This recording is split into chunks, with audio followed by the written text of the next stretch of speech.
Hey y'all. Good evening, everyone. Hello. Hey Maggie. Maggie, we have it on the agenda to mention the conflict of interest forms, right? I'm like 99.9% sure. Okay. Yes, that's correct. Pushing everything a week, my memory just it's gone. Yeah. So I'm sorry about that in advance. I hear you. Thank you.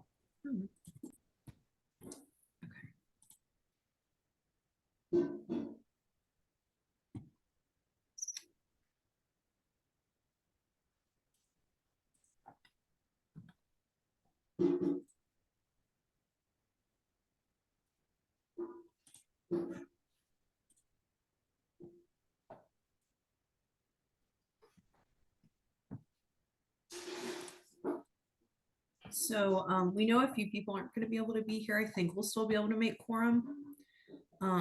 If the folks who said they would be able to be here are able to. So with Valen, everything that I got, you know about. So no one else has emailed me since then. Okay.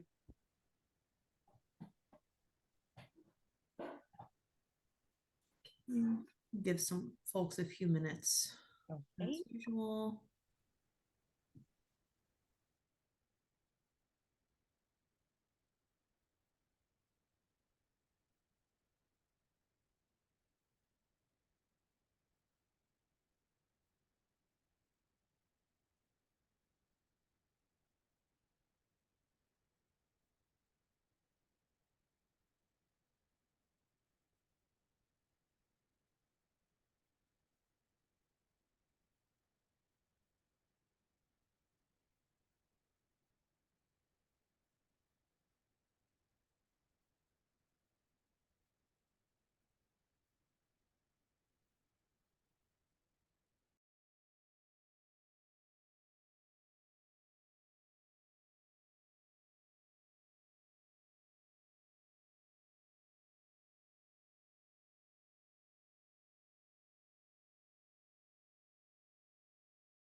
How's everybody been? Oh, there's our shocking wonderful. Good overall. January's almost over already, which is kind of Yes, it was just Christmas last week.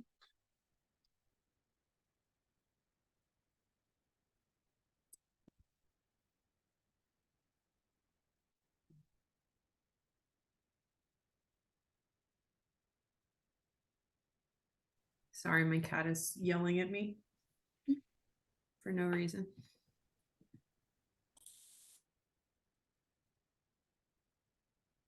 Let's do about 3 more minutes. We have 5 folks here.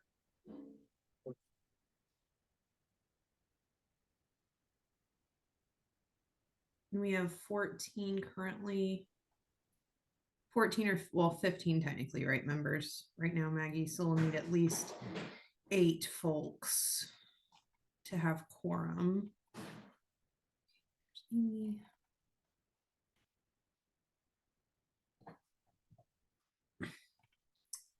Evening, Amy. Thanks for joining us. Thanks everyone for hopping on this week instead of last week. I know we all really appreciate it.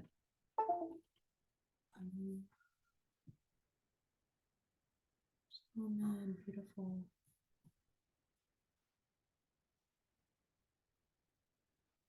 So I know Brian and Sherward said they could make it, and as far as I know, they are, but we'll see.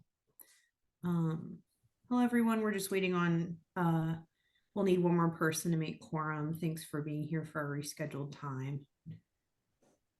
And I ended up having to change devices. And so I don't know. Oh, I see Maggie says, I was just replying to your email because I like panicked It's like, I'm getting a weird message. It's saying invalid address. And so they might be experiencing that too. The I don't same know. issue, yeah, which is, yeah, understandable. Since I think there's probably a new link now because that old one wasn't working. So they may, if you're using your old calendar invite or something like that. I know I had to manually update my Google Calendar, so. Right. But thank you all for your patience as we await at least one more member.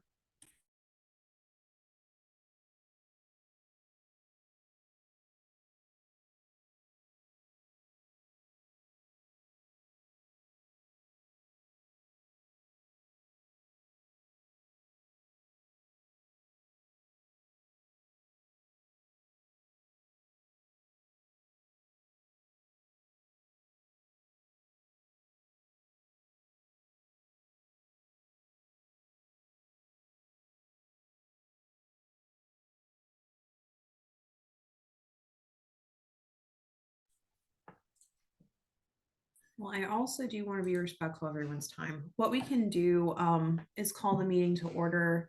And then Valen, what we can do is just move the roll call and the minutes approval to later since we need quorum for that. And we can maybe Maggie start with your presentation and then as people file in, it'll be a little less of a concern. Do people feel comfortable with that? I'm comfortable with it. All right, so calling this meeting to order officially. Thank you all for joining. As I said before, so Maggie's going to give us a presentation tonight about kind of the entitlement funding and the annual action plan review, which is where they're currently in their process. And then if Reginald's able to join us, maybe he'll give us a quick update, and then we'll have some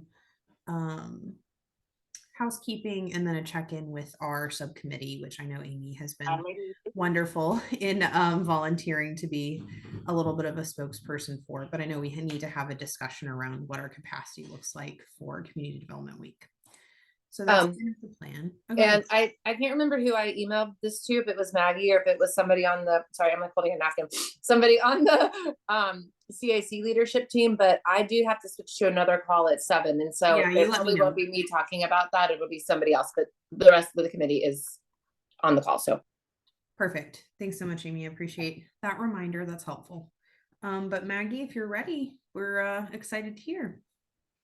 Yeah, sure thing. Okay, so good evening, everyone. I am going to pull up a presentation. Let's see.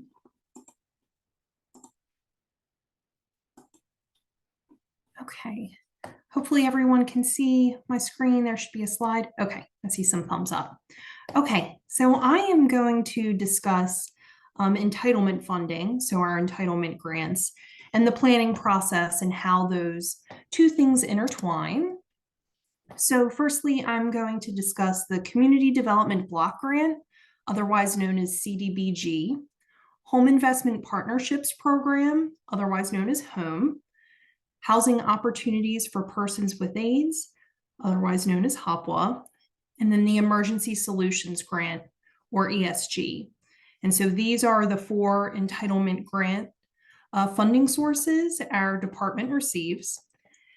Then I'm going to discuss the plans that we have to complete and some of the corresponding reports. So we have the consolidated plan, we have the citizen participation plan, we have the annual action plan, or known as the AAP, and then the consolidated annual performance and evaluation report, or our CAPER. And so starting off with CDBG, so this is an annual grant awarded on a formula basis to entitlement jurisdictions. And I'll preface all of our grant funding sources we receive are formula-based grants.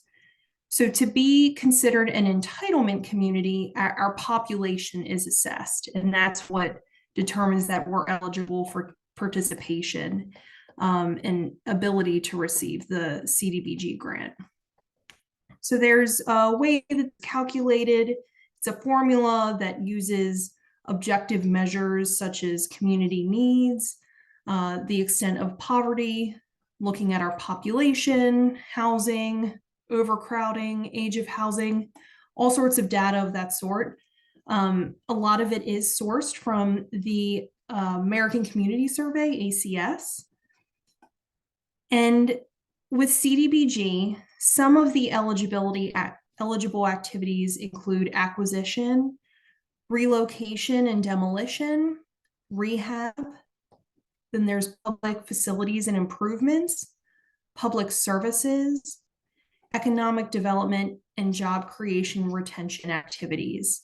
These are kind of broad strokes what some of the eligible activities are, but there are other kind of minutia activities that fall under CDBG that are eligible.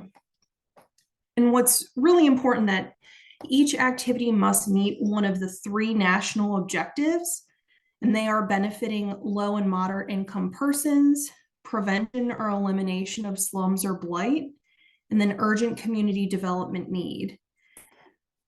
For the first national objective, benefiting low and moderate income persons, at least 70% of our CDBG activities and the activities that we fund must be used in support of this national objective.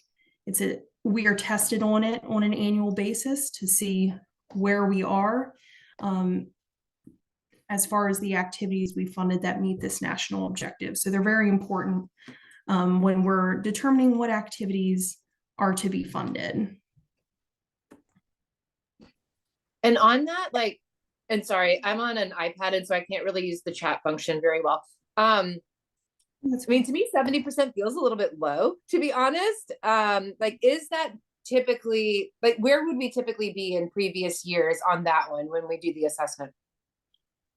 I can tell you for 2022, we were 100%. Right. Okay. Yeah, a majority of, well, I don't want to make broad strokes assumptions, but I will say most activities fall under this national objective type, and given the amount of entitlement that we receive, just most of them naturally fall under this national objective. Maggie, would that, to kind of play off that, good question, Amy, would that also account for things like administrative costs maybe, or like things that benefit the entire community and not specifically, like what kinds of things would not necessarily fall under that objective, if that makes sense? So admin and planning costs don't fall under that and aren't required to fall under one of these national objectives. They're just inherently permitted with these entitlement grants.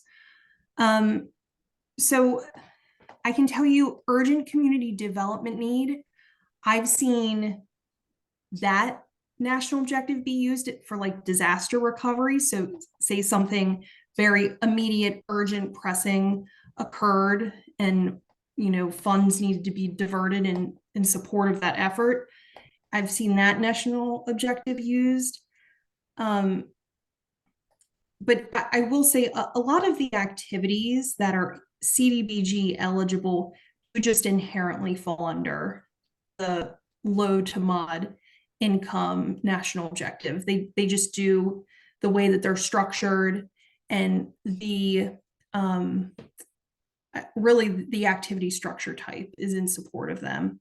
I don't know that we've used the other national objective types, at least going back to, I say 2016. Anytime before that, I can't speak to, but it's been really this benefit low and moderate incomes persons national objective. And would, like, if there was an activity that hit 2 of them, that seems totally feasible. Do you just pick one, or do you kind of slot it under both? So you only categorize an activity as serving one national objective, and this isn't necessarily subjective. HUD, and specifically with CDBG, there are some very specific requirements on how activities are codified. This is kind of getting into the weeds, but each activity has what's called a matrix code. And depending on what the matrix code is, that will tell you what the corresponding national objective is.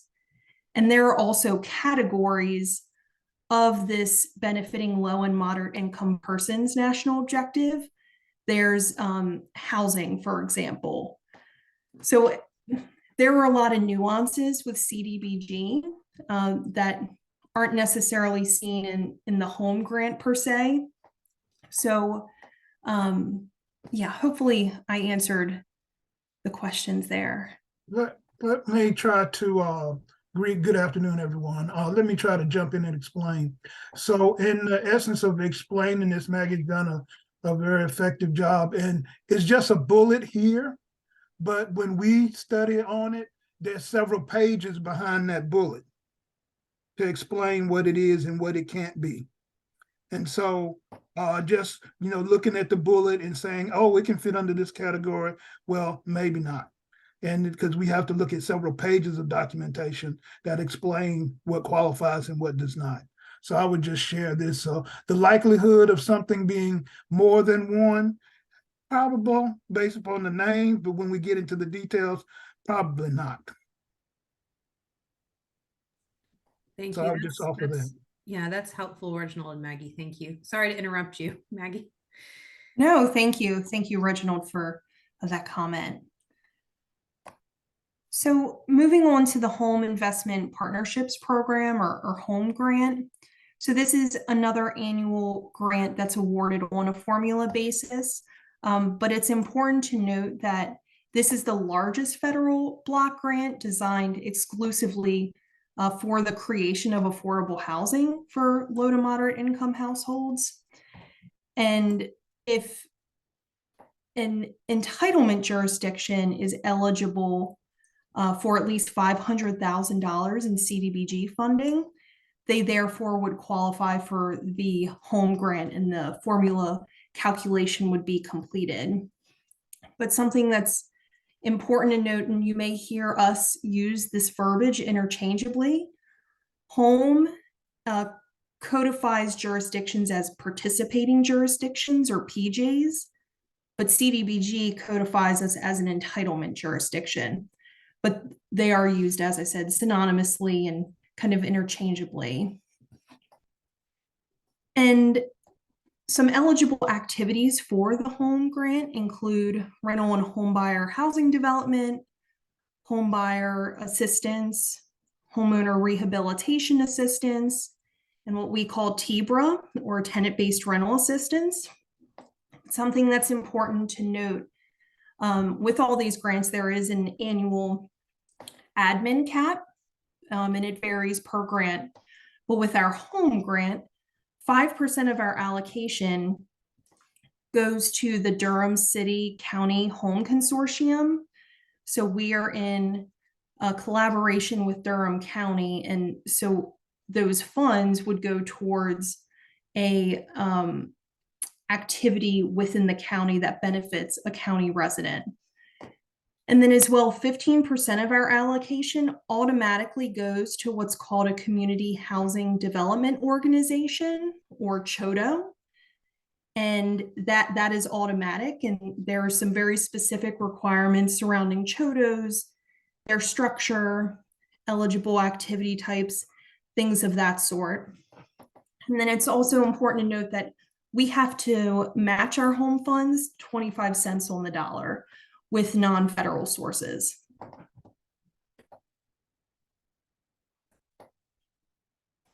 Okay, so the next grant we have is the Housing Opportunities for Persons with AIDS. And so this grant is awarded on both a formula and a competitive basis. We receive our entitlement through the formula, and that's determined through what's called an EMSA, an Eligible Metropolitan Statistical Area. It's based on population, and currently our EMSA for Durham includes residents of Chatham, Durham, Granville, Orange, and Person counties. And so that comprises our entire service area, but we are the lead agency in support of those counties. And the eligible activities include things like acquisition, rehabilitation, new construction, facility operations, Then we also have TBRA again, tenant-based rental assistance, short-term rent, mortgage, and utility assistance, or STRMU, and then supportive services. And it's also important to note that low-income persons, so folks who are 80% AMI, the area median income or below, that are medically diagnosed with HIV or AIDS, and their families are also eligible for assistance. So it's inclusive of families too. Then we have our Emergency Solutions Grant, or ESG. So another formula grant. And it's important to note that the continuum of care has to be consulted. And that's what kind of dictates how we allocate our funding for that grant. And funds can be used for an array of activities: street outreach, emergency shelter, homelessness prevention, rapid rehousing, and data collection. And that would be specifically for the Homeless Management Information System, or HMIS. And we also have to do a matching contribution for this grant. So it's a dollar for dollar match. And this grant in particular, as I said, the continuum of care, they help coordinate how these funds are used and applied. But then also the Homeless Services Advisory Committee supports that effort, or HSAC. Okay, so now we're moving on to talking about our planning documents.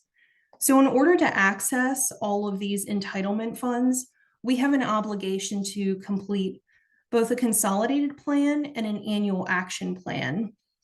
So this consolidated plan is like a strategic plan. It's a 5-year document that helps us assess our affordable housing and community development needs, market conditions, and making data-driven, place-based investment decisions.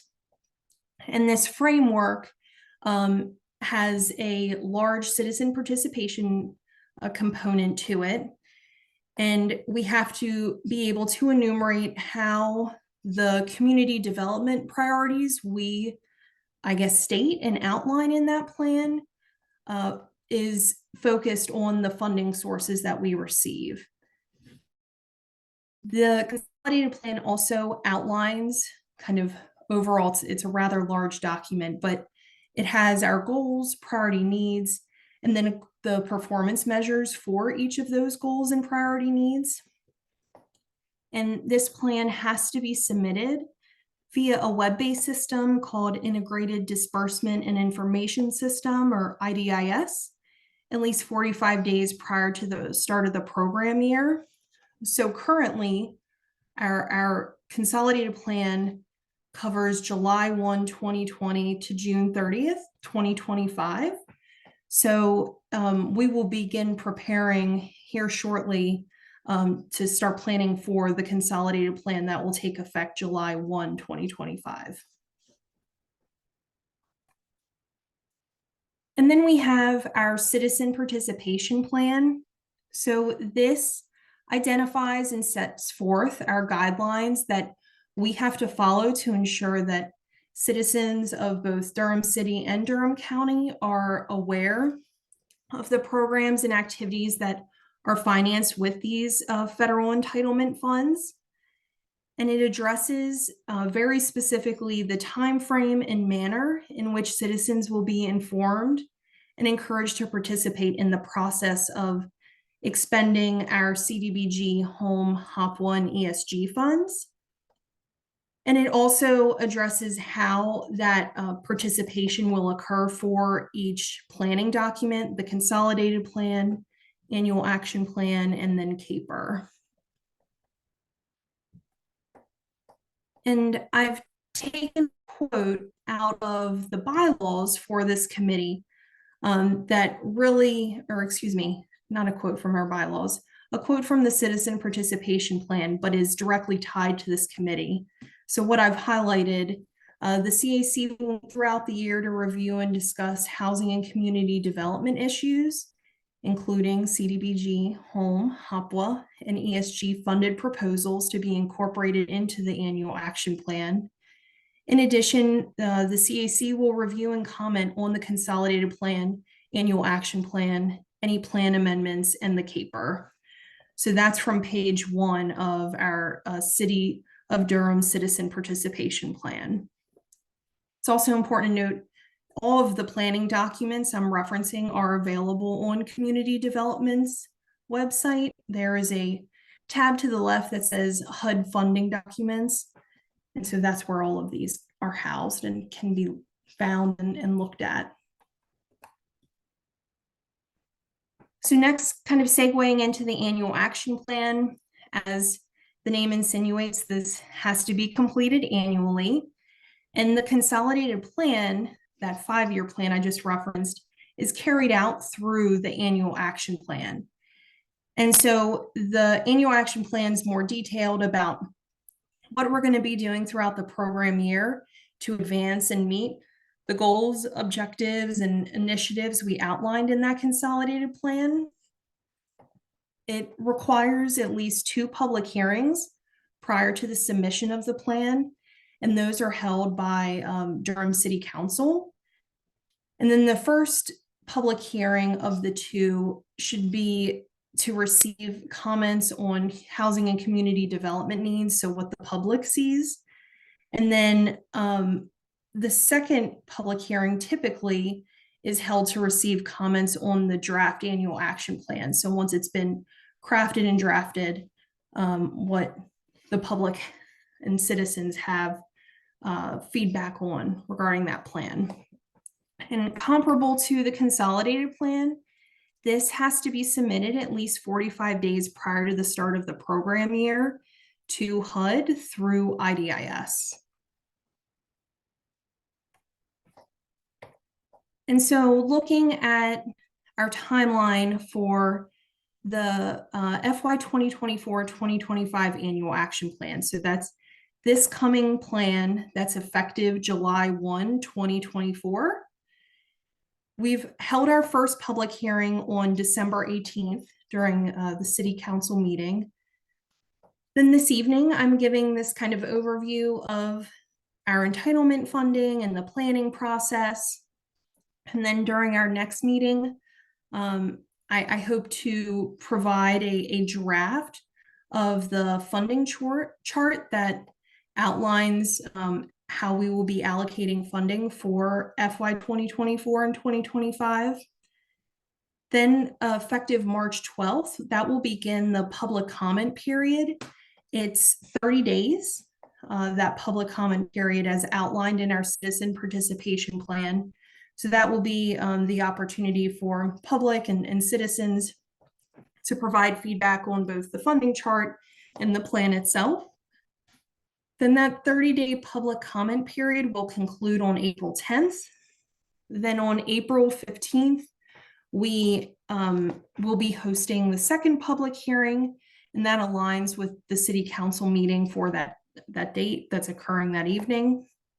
And then hopefully City Council will adopt our draft FY 2024-2025 annual action plan funding chart and the plan itself. And then no later than May 15th, we have to submit this plan via IDIS. And then on the tail end of a given program year, we have to submit our CAPER, our Consolidated Annual Performance and Evaluation Report. So this is an annual report that really just outlines what we accomplished and what progress we've made towards meeting the goals outlined in the consolidated plan. So it includes a pretty detailed description of what funding was available, both entitlement funding and non-federal funds, how we invested the funding, so how it was distributed within the community, persons assisted, so beneficiaries, they're very specific about households, racial and ethnic status of persons who were assisted, And then the actions we had taken to affirmatively further fair housing, another requirement of utilizing these federal funds. And then anything else that's noteworthy. And again, this plan has to be submitted to HUD, to our field office, via IDIS, and this occurs no later than 90 days following the conclusion of the program year. So last September, we submitted our 2022 CAPER. And so then this coming year, we'll be submitting the CAPER for 2023. So that'll be in September of 2024, that CAPER will be due. And so that's really an overview of the different plans and reports. The big piece, or I guess takeaway, is where the committee is involved and engaged in the process, how it supports the citizen participation plan. That's a document tied to how we're expending and notifying the citizens and community of how we're expending these funds. And so if I have any questions.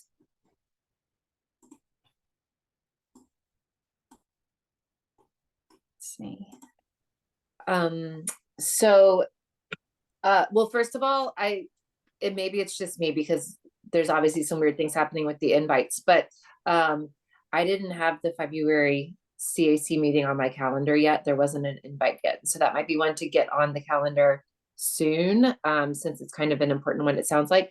But apart from that meeting and feedback that we would provide, then like kind of just setting expectations, how can we get involved? Like, what's the time commitment? You know, like, what might it look like? Would we get an email from you that we would respond to over email? Like, or is it just that meeting? Just so we can kind of plan our lives for the next month. Right. Yeah, absolutely. So the funding chart is kind of the abbreviated synopsis or kind of executive summary of really the whole document, because the plan itself is close to 100 pages. It's not necessarily user-friendly. So unless folks wanted to read through that in its entirety, I'd advise looking at the funding chart. So that's what we will be providing to you all in advance of that February meeting. And it will be an opportunity and open forum to kind of review it, comment on what we're proposing to do with the funding. I'm not sure, Reginald, if you have any other feedback on kind of how that looks. No, I think you've summarized it well. I mean, I don't know that there'll be a lot of, you don't have to study long on it. I would say that because it's the funding chart to share document. We'd encourage you to read as many or as much as the document as you care to take the time for. But the most important thing is probably the funding chart for purposes of this body and most persons. Great, Rashaki, your hands up. Yes, thank you. In December, no, do we have a meeting in December? Our last meeting. We kind of went, excuse me, in detail about the plans, which was really helpful. And today's summary was also helpful, especially noting, exactly what this committee should be focused on. So appreciate that of both of you, that breakdown. At that last meeting, we were to take away and think about some things we may want to bring to the table in regards to strategies. And one for me that was very looming was how to incentivize landlords. I don't know if this is the right form to bring up the idea, but I wanted to ask if any of this funding can be used towards, how do I put it, recognition, not celebratory, but recognition. Because the thought was, instead of just trying to give them a tax break or, all the other things that we've done thus far, people like to be recognized. Has there ever been any consideration of a yearly event, like maybe a Spirit of Durham Award or something like that, where landlords, organizations, so on and so forth, who have done great work in giving back to this city, could be recognized for that? Has there ever been any conversation or thought behind that? Yeah, I would say the answer is yes. Housing for New Hope, which is one of our partners, has in the past years had recognition of landlords, and that's the idea that actually is coming back forward for us to consider. We would not use any of these funds for something like that. That would come out of the department's operational budget, our general fund budget. We would not want to. Well, when we deal with these funds that are listed here, it's all about eligible expenses. That wouldn't necessarily be an eligible expense, because if you use it on a non-eligible expense, you have to end up paying it back. But we do have money that's assigned to us from the general fund, taxpayer dollars, from the sales tax and from property tax, that we use as our operational budget that could use to something along that line. Okay, good. Well, thank you.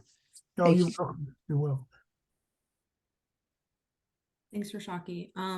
Anyone else have questions, comments, suggestions? Do we feel clear about how this group can review and then provide kind of individual feedback to the department on the annual action plan? Plus, we'll talk about it again in February. I think I didn't raise my hand. I'm sorry. I think That's I understand, but it's like until you do it the first time, So Yeah. Yeah.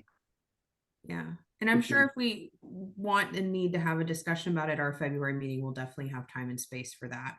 And we'll have something to review before that time individually, which I think will be really helpful. Yes, I appreciate the information, Maggie. It was very helpful. Thank And this is kind of like, I think, related to the question that I asked earlier. And when Rashaki mentioned what she had been thinking about since that November meeting, it's sort of triggering again, is like, when we see it ahead of the February meeting, though, at that point, it feels like a lot of decisions have been made, and, like there's already heading down a pathway. And so, I'm really grateful that Rashaki brought up this idea that's been kind of stuck in the back of her head. But like, what if we have other things where we're like, have we ever used the funding for this? Like, if we've got ideas before it gets to that February meeting where it feels like it's a little too close to the finish line, do we send those to Maggie? Like, what do we do with things like that? Well, one, you can talk about it now. Two, you can send it to us. And three, that's the reason we have public hearings. Because remember, persons can go, that's the whole idea of having a needs public hearing and having it early, which we did early in the year, is that people can go on record to have the opportunity to share what their opinion. That doesn't mean that everybody's opinion is going to, turn to fruition, but that is the mechanism, because we have to do it before we start the process. You have an advantage, being an appointed body, the Citizens Advisory Committee, that you can give your suggestions, right now. Of course, we have to manage time, but you can also have direct access to the Community Development Department to share your ideas as well. So it sounds like, Maggie and Reginald, if it's okay, if something urgent comes up or a really great idea emerges between now and our February meeting, it's okay if our committee members email you about that. Absolutely. Absolutely. Great. Then, Amy, does that answer your question? Okay, perfect. Great question, Amy. Yeah. Any other questions or thoughts on this? very important topic that I'm glad we had time to go into in detail. All right. Well, thank you, Maggie, for that. I know that Amy will have to go shortly, so I want to make sure we get anything involving quorum out of the way. Valen, if you wouldn't mind doing our roll call, and then I'll see if we can approve the minutes after that. Okay, Thank you. thank you, Leah. I am going to switch screens. So when I call your name, just say here or present, please. So I have Leah Eford Green, Present. Robert Brown,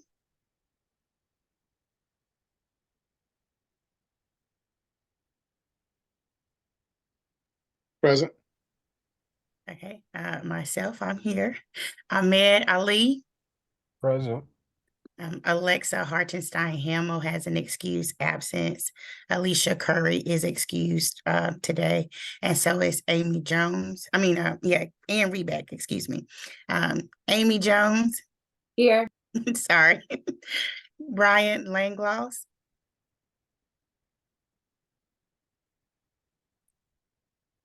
Matthew Muntean, Rashaki Furness, Present. Valen, Matt also has an excused absence. That's the Okay. Okay, thank you. Just want to make sure that's clear. Thanks. Richard LeBennett, Present. Seth Candle, Present. and Sherrard Johnson.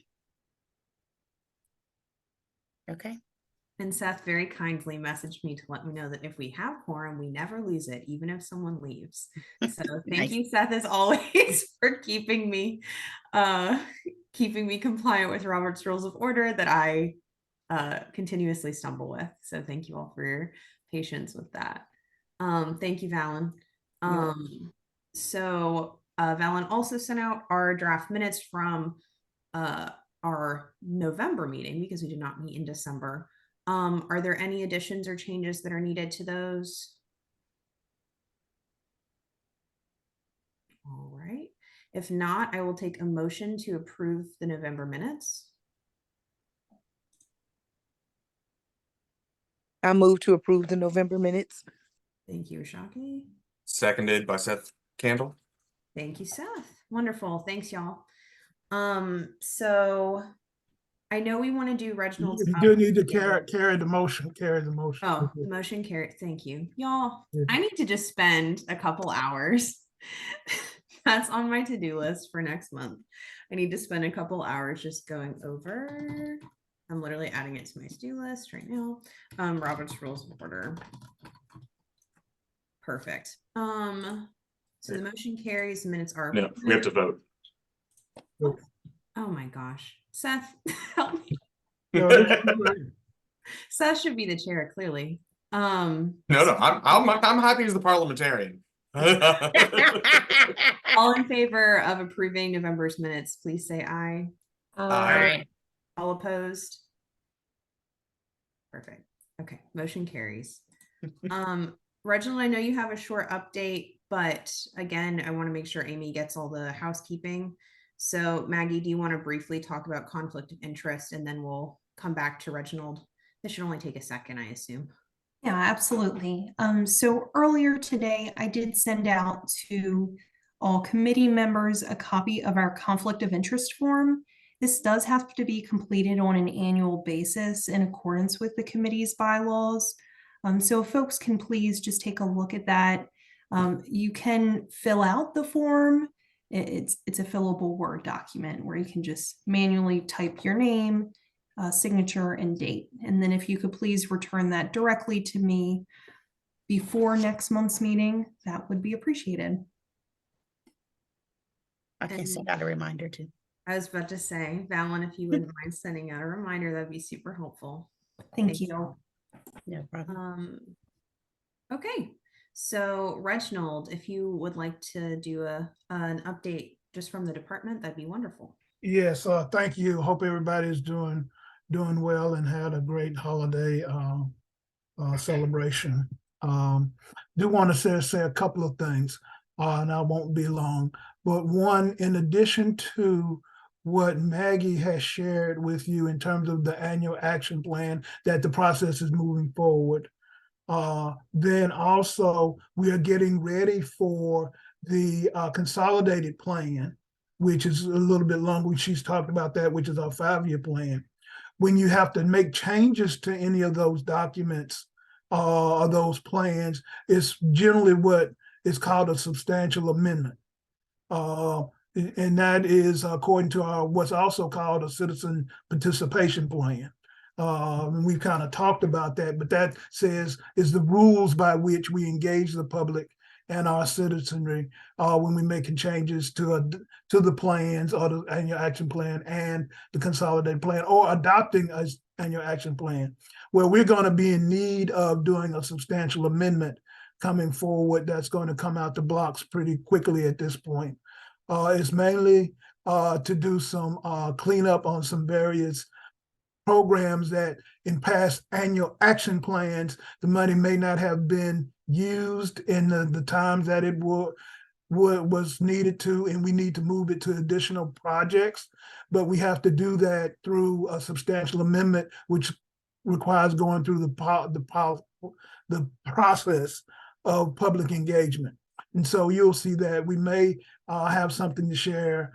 Looking at Maggie by our next meeting on something that's going to substantial amendment with some of our various entitlement programs. Also, part of that, we're going to have proposing to make a additional payment on our Section 108 loan. That's a loan that we borrowed over $20 million for Southside, and we use our CDBG entitlement for it. But one of the things about CDBG, and Maggie did not necessarily talk about this when she talked about, is that we have a test on May 2nd of every year that requires us to have basically a spend down test. We can't have CDBG accumulated from previous years stored up. We have to put it on the street. And sometimes because the way projects move or don't move, the money has not moved, and so it gets kind of stored up. And so what we're going to propose is that we make an extra payment on our 108 loan, CDBG, so that we can meet our CDBG timeliness test. And so that's something that we do. What it will enable us to do is to make sure we don't have more than 1.5 times our annual CDBG entitlement basically in the savings account. So it's sort of like you can't hoard money for some of these programs. And so CDBG is one of those. We have not made it in the past, and then we have to go work our plan. I don't think anybody was here when that happened to us, but HUD issued a consultant to help us. And you just don't want to be in that position, because if you do it twice in a row, then they take the money because they say you don't need it if you can't get it on the street, or use some eligible expense with it. So we're going to be doing that, and we'll talk a little bit about that when the substantial amendment comes forward. And then also, I just wanted to give an update on the Housing Authority and the Commerce Street project. Still working through some details on that, but the closing is coming up. We think it's going to be in March. Been saying that every month, but I think it's for real this time. And so we're happy about that. And then also, to the extent we have time at the next meeting, I will share with you, I think I've not shared in totality the impact of the ARPA funds on projects. And so I'll do that as well. That's one of the things we received $27 million total in ARPA funds. Half of that came from the county. And I'll be sharing that information on the impact. We were able to fund some projects that we were not able to fund with ARPA funds, and ARPA funds are the funds that came from the federal government due to COVID. So I will share that. And so, Maggie, did I leave anything else out major? No, I don't think so. Okay, those are some major things. We're still working to fill our departments. Hopefully, the next time we meet, I'll be able to announce that we have a new assistant director. That's one of the things I'm really working on. And as well as a new executive assistant. So Thank you, Reginald. That's You're really welcome. helpful. You're welcome. Oh, go ahead. Wonderful. So any questions, comments, concerns about Reginald's update? Did Terry leave? no, she didn't leave. Are No, you getting another assistant? another. Yeah, remember I had Okay. two. Oh, Yeah, that's right. two. I remember the words right now. Yeah, Okay. we're supposed to, Two. yeah. I Okay. know you've been Two. missing one for a while, I think. I've been missing one for a while, and Terry was on leave for a while, so I didn't have any, and I didn't have an executive assistant. And so, I've sort of been trying to struggle make it as best I can. Yeah. So Y'all I are need doing to- great. We know Yeah. that there are a lot of holes all over the city, but I know community development has had more than its fair share. So thank y'all again for all your hard work on that. And I would just also say that in light of the recognition of that fact, the HR department, Human Resources Department actually engaged a recruiter for the city, and their first assignment was community development. They've been domiciled, the person has been domiciled in our office to help us move some of our other positions in terms of advertising and interviewing and all those sorts of things. And we've been seeing some results of that. And so I just wanted to share that we are getting support from other parts of the city. That's good to hear. Yeah, that's wonderful. I hope it continues to work out for y'all. It's not easy to do Yeah. any of the stuff the city does, but y'all do a lot of stuff and a lot of reporting, a lot of money passes through your department. I know it's not easy to do that without a full team. So all right. Well, next up on our agenda, led by Valen, because Sherrod isn't with us this evening. We're just Valen was part of the RFP review that went out. If you all remember before the holidays, that other folks also volunteered for, so thank you all for your engagement. Just a little report back on how that process went, so that if there are other RFPs in the future that CAC members can be a part of, we know a little bit more about what we're getting into. So Valen, take it away. Okay, yeah, I forgot. I just remembered now. It was a great process to participate in the RFP review. I probably will forget or not give it a as best summary as possible, but it was for vacant lots. So the bids were for people who were making proposals on how to use the vacant lots.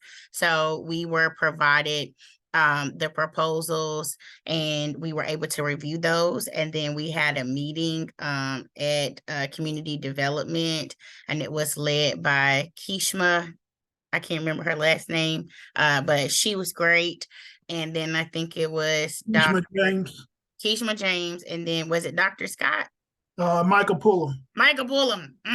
Okay, and so I knew it was one of the guys who had been to our meetings, and it was great. And then there was one more, I think, an assistant. She was with us, Sherrod and myself, and we literally went around and scored. So everyone, the city, they use like a metric, and so like each category, like you rate them on like, the experience of their staff, like did they meet the criteria, did they address all of the requirements that they were supposed to in the RFP, those kinds of things. And so we actually had like a discussion.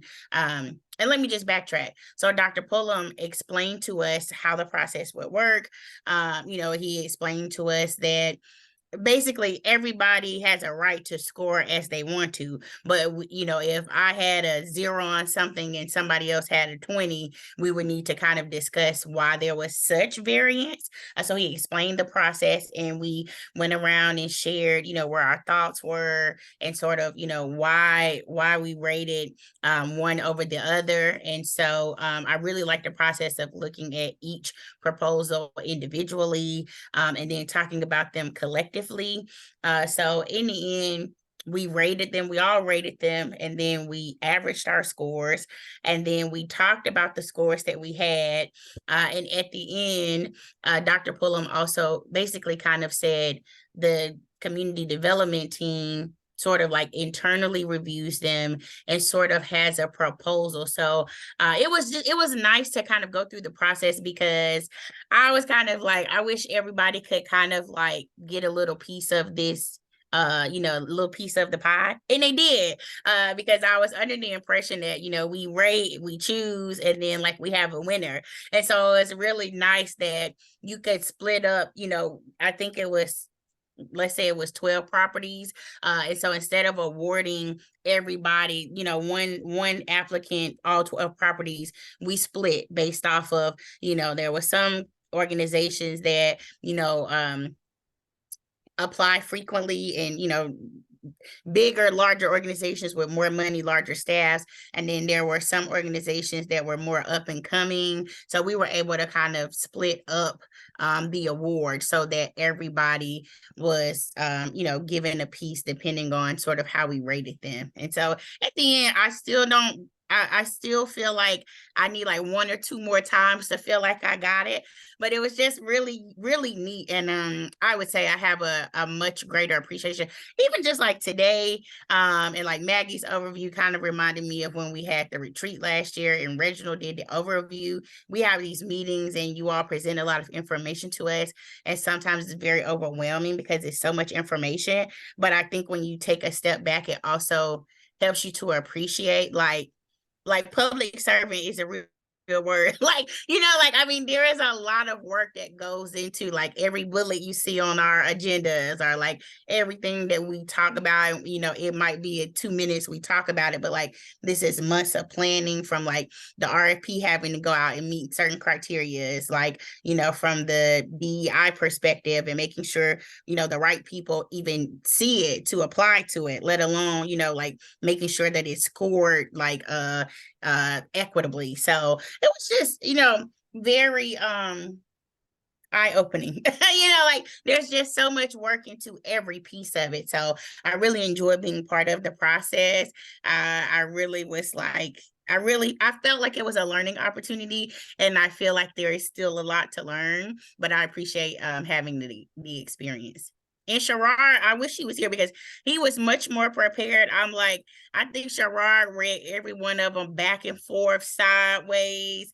And like, I mean, it was just good synergy all around with like I said, the level of preparedness and review that like for each piece of the process before it goes to the award, and, you know, and all of that. Even after that, it's still like the management of it. It was just a lot. I was like, yeah, I thought social work was hard. So anyway, it was, I appreciated the process and being able to participate. Valen, thank you for participating and for sharing. Yeah, Sincerely. you may not have been prepared, but that was wonderful. So thank you. And yeah, I've been a part of an RFP in the past. It is really cool and really eye-opening as to why, when we see kind of these really urgent pressing issues in community, although we may kind of clamor for something and everyone might be in agreement, and even if we have the money for it, it still takes sometimes a long time to see change, because there's a really long, complex process that's in place to ensure, like you said, equity and things like that, and how things get done. And community engagement is part of it. So thanks so much again, Valen and Sherrod, for participating, and for the folks at Community Development for including us. Wonderful. All right. So We will have some more opportunities. We will have some more opportunities come the spring and going into the summer. Oh, great. So now we can all be cool like Valen and participate in RFP. I'm sure when those come out, we'll see who's available and what's going on. But yeah, thanks again. I don't know that we can be cool like Fallon. Everybody We can be all cool. try. And I'll try. Great. So the last major discussion that we had planned to have this evening, because I know we're closing in on 7, is just a check-in with our Community Development Week committee. And I want to kind of have an overview check-in, and then I'd love for us to, I know we don't represent everyone on the committee right now, but have a discussion around our capacity for the variety of really cool plans that they've been thinking about, and what we actually think we can pull off and have be feasible. And so the 2 folks who have been joining the meetings that are on this call right now are myself and Ahmed, and I do need to leave in a couple minutes, but if you want, I can sort of do the background and like where we're at, if you can take good notes for the committee when I leave the discussion. But the others on that committee who are not here are Alicia Curry. No, what's your last name? Curry? Oh, okay. It's Curry. Yeah. I was like, wait, I think I'm making this up. Matt Bunteen and Sherrod Johnson have been joining these committee calls. But I think, just on that note, we would welcome others to join if you're so inspired by our discussion now. But we've met a few times now since the fall, just to sort of, so some of the big things that we've done so far, I will say, is some research about what other cities do for Community Development Week, what Durham has done in the past for Community Development Week, and just kind of what would Durham be celebrating during that week, or kind of bringing to the public's awareness during that week. And so we've had a few discussions, and we've got, like I said, some notes about all the research that we've done, and I think. So we met a few weeks ago, and there's all these ideas percolating, like, for example, what is it? I think it's like Greenville, North Carolina. Last year, they had this whole program. You can go to their community development department's website. They had a whole program where like every night of the week was a different info session, about like a community info session about home ownership and all these other things. I'm like, oh, this all sounds great. And we saw where in the past, it's been several years, I think maybe like 2017 or something, in Durham, there was a volunteer thing where you could volunteer with Habitat as part of Community Development Week. And so there's all these kind of ideas that are percolating around about info sessions and celebrations and site visits and volunteering.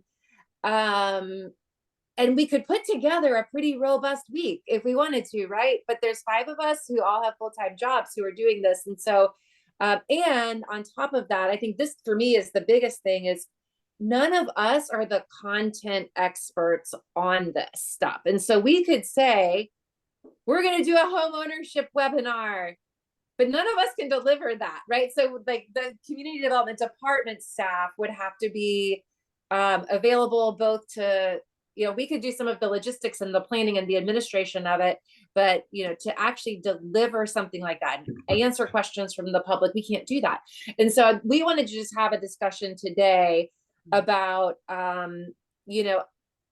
first of all, the resources that would be available for this, both the financial resources, if we wanted to do a site visit, like, could we rent a bus? But also the time resources, both from Community Development Department and this committee. And, just some of those things I was kind of throwing out there about info sessions and webinars, site visits, celebrations, volunteering. Do any of those, you're like, oh, that would be so great if we did that. And so like, for instance, they volunteered with Habitat in the past because Habitat was a recipient of CBG funding. And so if there's something that's like, I would love to do that, we can work on the planning for that. But just in general, I wanted to open up the floor, and this is what we wanted to get feedback on tonight before we get down a pathway of planning events and discovering that nobody's going to be able to execute on them. And I see that Rashaki raised her hand. Yes, you spoke to something, excuse me, volunteering with Habitat for Humanity as an example of, I think collaborating in that way would absolve some of the heavy lifting, right? Because we don't have a lot of the experts, because this is not a huge board. I think looking at strategically having collaborations like that throughout the week, maybe 2 of the 5 days or something like that. That's a suggestion to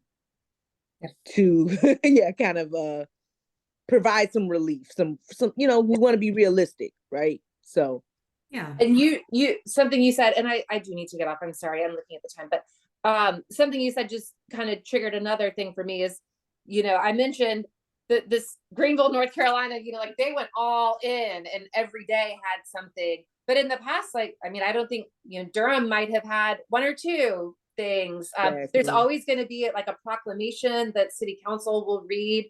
But we don't have to do 5 things. And I actually, in our last meeting, we were saying like, I think we had 4 ideas on the on the Google Doc. We were like, let's choose 2. So maybe if we just did a couple of things that week and not something every night, because that feels a little ambitious, both for us and, as we were just discussing, for the community development department, which is a little understaffed at the moment.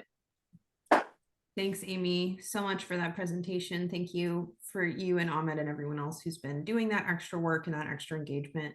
Yeah. We're See shocking. you soon, Ahmed. I'm jumping off.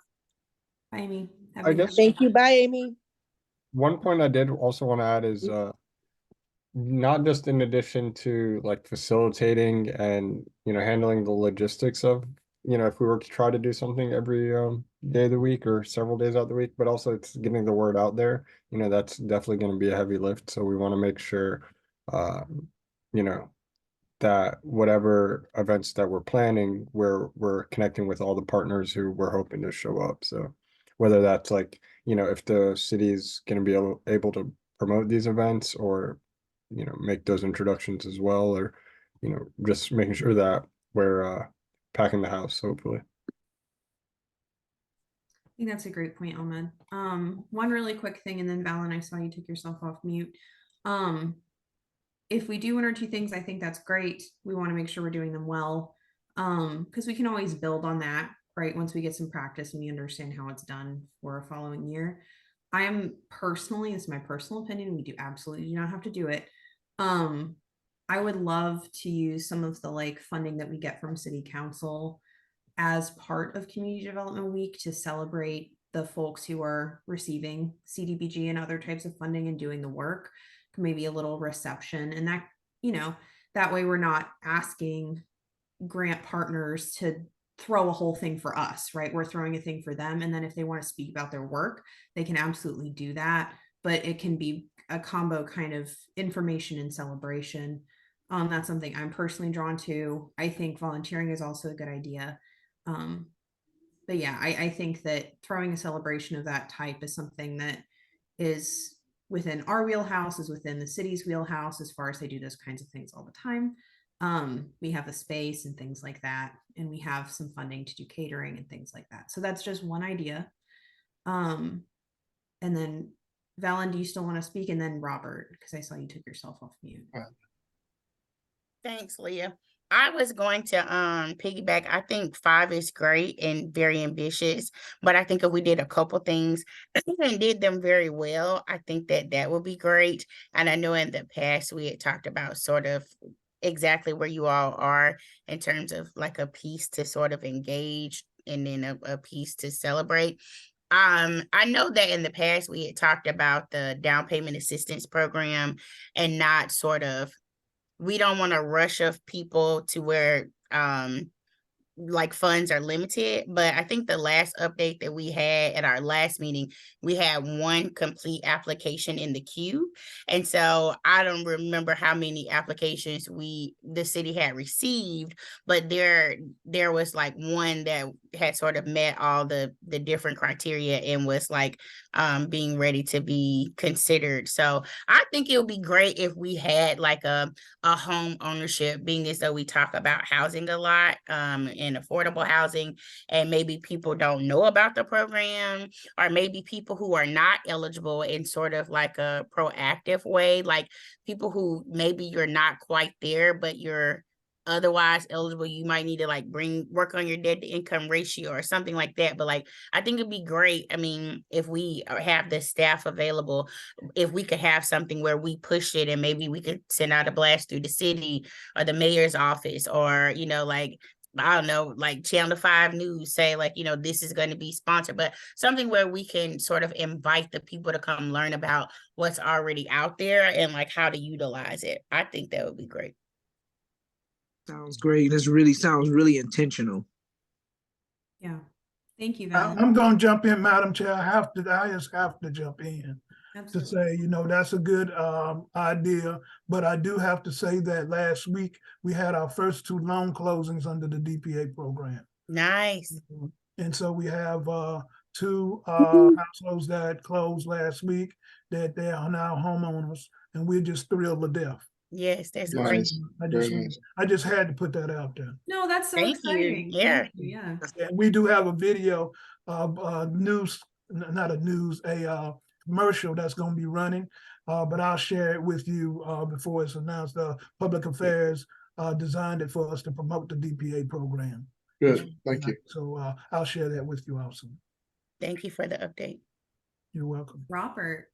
But Leah and Valen, I think both are great ideas. I mean, you hit the mark. I think if we treat it like a project and just, first of all, hit those highlights, asking the questions about what type of resources we have and just tackle it as a project. Both your ideas are great, and they're just good ideas. And I think we maybe not get a group of 10 ideas because you've hit the mark.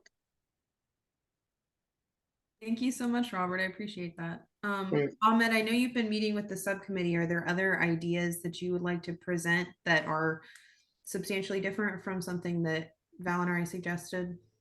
No, I think that's sounds about right. We Yeah. set some sort of info, some sort of info session, some sort of partner service or tour, and then finally, some sort of something more celebratory. So just locking in maybe 3 events for that week, and then just really trying to divide and conquer us as a committee. I think all that sounds good, but I want to make sure that Maggie and Reginald have a chance to kind of talk through a little bit. I Yeah, think exactly. especially for And the I think info that session. that was kind of where we landed at. We were like, we could have all these grand ideas, but we want to make sure that, A, the resources are there, and then B, us as a team have the bandwidth to really execute on this. Right.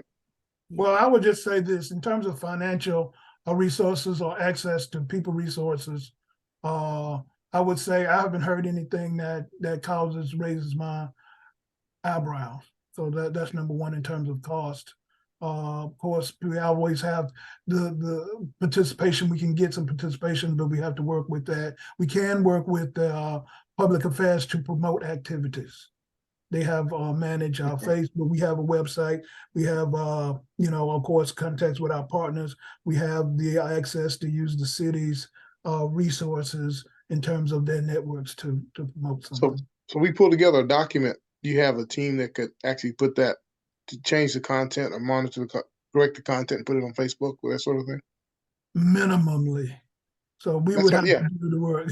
Yeah, I don't think they could do it, but they could actually do the execution, the technology to get it on. Yeah, That's- to frame it. Yeah, to frame. We frame it. Okay, Yeah. that's good. That's good to know. I think that's doable. Okay. Great. So I'm hearing nothing that, oh, Maggie, go ahead if you want to go. Yeah, I was just going to add to, I know a bunch of ideas have circulated. It would be helpful, whatever's decided upon, if you relay to Reginald and I, then we can start working internally within the department, collaborating with other managers and key staff who could support the effort. Then we could develop the plan, but we just have to know how the committee decides.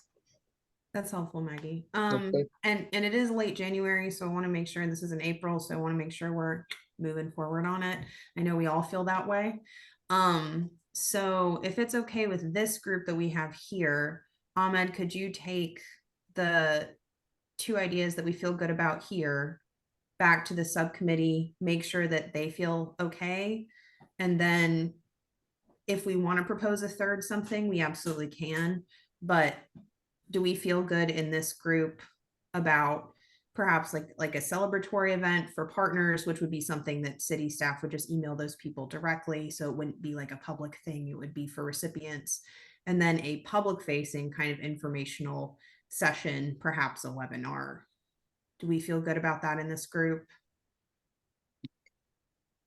I'm hearing. I do. Yes, I do. Great. And again, I know we're not everyone, but Ahmed, that would be super helpful if we can just make sure that that's good with y'all, because y'all are the ones that have been doing the extra work on this. Once that's decided, if however you need the rest of the group to move forward, please let me and the executive committee know. And of course, we'll also loop in Maggie and Reginald so we can start getting the logistics taken care of.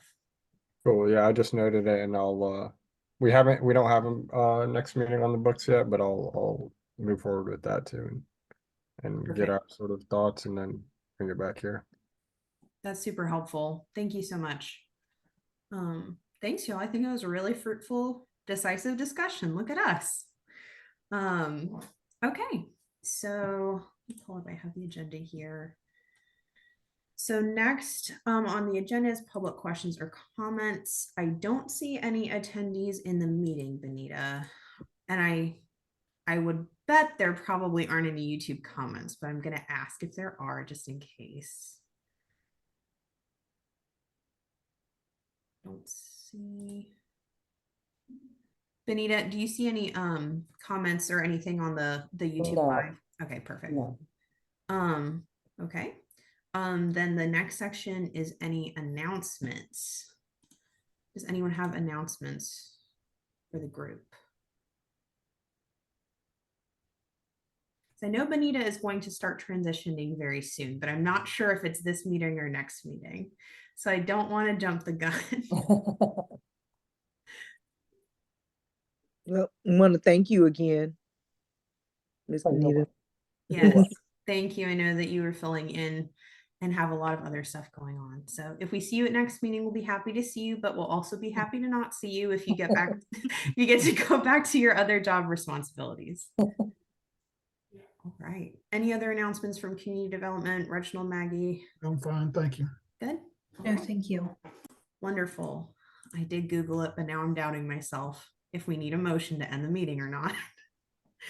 As far as I remember, we don't, but you can. We don't need a motion unless someone objects to the closure. There we go. Thank you. I did a quick Google and it was not helpful. Yeah, it's one of those weird ones that in small groups, you can just simply close it unless someone goes, hey, then you have to make a motion. Perfect. Well, if we all feel good about it, it's 7:16, so I want to be respectful of y'all's time. Thank you again for your flexibility. Those of you at the city, those of you here, we really appreciate it. And with that, I will adjourn the meeting unless there are any opposed. But thanks, y'all. We'll see you next All See week. right, y'all thank next you. month. Take care. Thank you. Good night, everyone. Bye, Have a everyone. good one. All right. Bye-bye.